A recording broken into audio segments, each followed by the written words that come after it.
So guys finally আপনারা এখন দেখুন, এখন বাজে রাত 8:30। তো আমি আমার গাড়ি যেখানে আছে সেখান থেকে 100 ফুট ডিস্টেন্সের মধ্যে আছি, 100 মিটার ডিস্টেন্সের মধ্যে।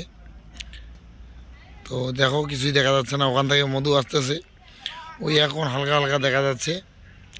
তো দেখো কত কুয়াশা, আমি তো এবার প্রথম দেখলাম জীবনের কুয়াশা। এই যে আমার ভাইটা মধু আসতেছে, এই কত দূর পরে এখন দেখা যাচ্ছে, কিছু দেখা যায় না। ওই যে দেখো আমার গাড়ি দুইটা ওখানে আছে, দেখাই যায় না। আমাদের চলো তো দেখাই দেই, কোম্পানির একটা লাইট আছে, চলো দেখা দেই, তো ওই লাইটটা শুধু আলোটা দেখা যাচ্ছে। চলো দেখা দেই তাও আবার লাইটটা হ্যালোজিন। তো আপনাদের দেখাই, চলো দেখাই। আমার গাড়িটা কই আছে এখন দেখাচ্ছে, এই যে হাইটে হেঁটে যাচ্ছে আমরা। এখনো দেখা যায় না, কিছুই দেখা যায় না এখন।